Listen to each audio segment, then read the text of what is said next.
National issue है। Sir, Bihar में जिस तरह नीतीश कुमार ने भाजपा के साथ आकर नई पारी शुरू की है, आने वाले लोकसभा चुनावों को कितना बेनिफिट बीजेपी को इसको मिलता दिखाई देगा? अगर शुरू से देखेंगे, नीतीश कुमार जी एनडीए के ही सहयोगी थे और जब जब उन्होंने प्रयास किया आरजेडी के साथ जाने का, बिहार में जंगल राज की वापसी हुई। अगर आप आंकड़े देखेंगे, जब से लालू जी की आरजेडी के साथ नीतीश कुमार जी की पार्टी ने हाथ मिलाया, तब से बिहार में जंगल राज चरम सीमा पर था। हत्या की घटनाएं रोज हो रही थी।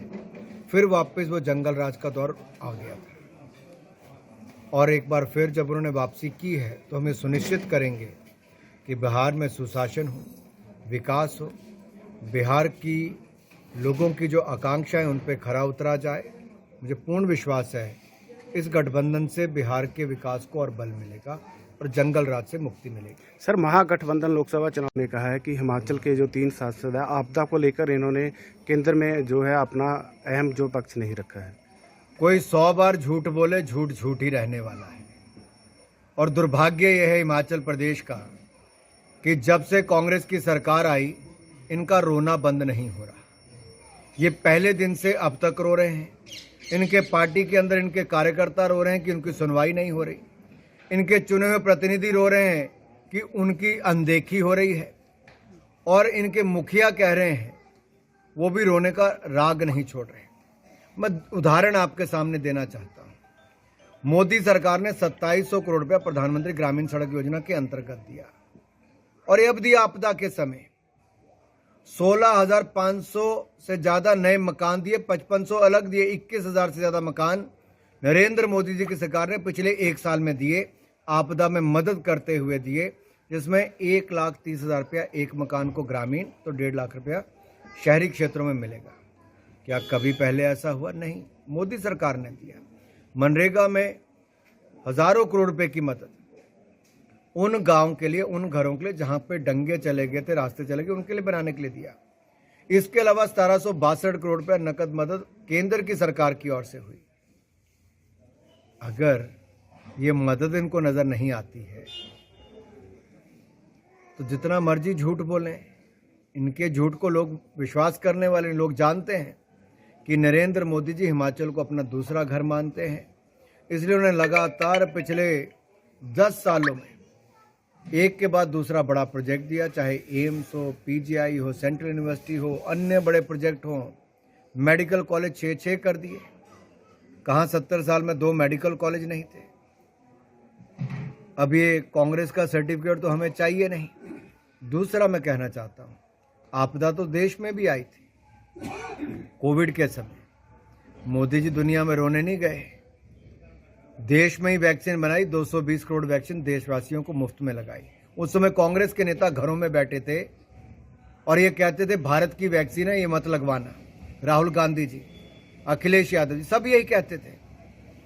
लेकिन देश को कोविड की समस्या से बाहर मोदी जी ने निकाला, दुनिया भर की मदद की और उसी समय आत्मनिर्भर भारत का नारा दिया। तो आज भारत दुनिया की 5वीं सबसे बड़ी अर्थव्यवस्था बना और भारत में निवेश लगातार बढ़ा है। ये अपने आप में दिखाता है कि रोने धोने से नहीं होता, काम करने से डंका बजता है, जो मोदी जी ने करके दिखा।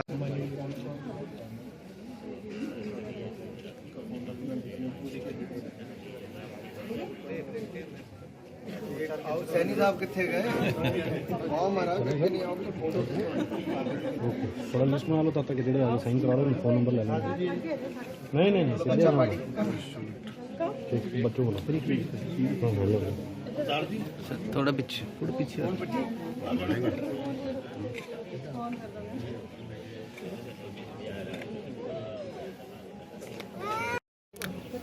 नाल चलो छोटे डैडी आ जाओ। आगे सुमेर जी जाओ, तो भी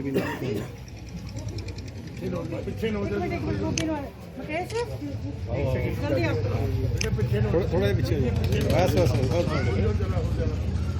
कैसा सामने रुको, इतने रुको।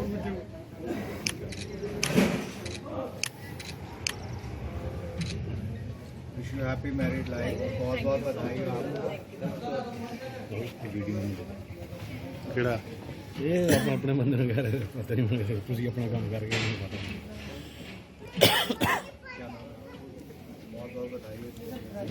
सुबह सुबह अपने आप को इसमें सेंट्रल यूनिवर्सिटी का मुद्दा काफ़ी गंभीर मुद्दा है। बीजेपी ने इसको लेकर प्रदर्शन भी धर्मशाला में किया था। क्या मानते हैं कहाँ अटकलें आ रही है?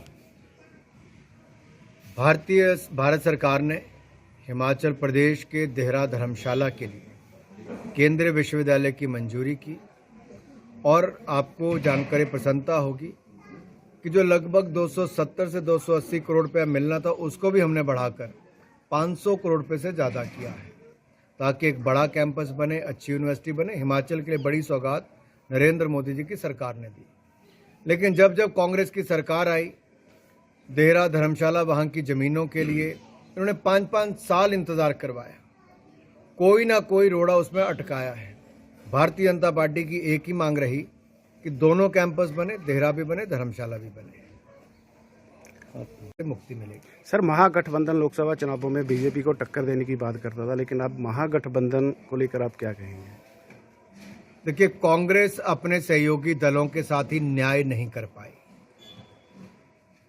और मोहब्बत की दुकान में केवल नफरत ही नजर जब आई तो एक के बाद दूसरी उनके साथी उनको छोड़कर जाने लगे। यहाँ तक कि कांग्रेस के बड़े नेता भी एक के बाद दूसरा, कपिल सिब्बल जी हो, गुलाम नबी आज़ाद जी हो, मिलिंद देओरा जी हो, अन्य ऐसे बड़े नेता जो केंद्र में मंत्री रहे या राज्यों में बड़े नेता रहे, उन्होंने कांग्रेस से किनारा किया और भारतीय जनता पार्टी में शामिल हुए।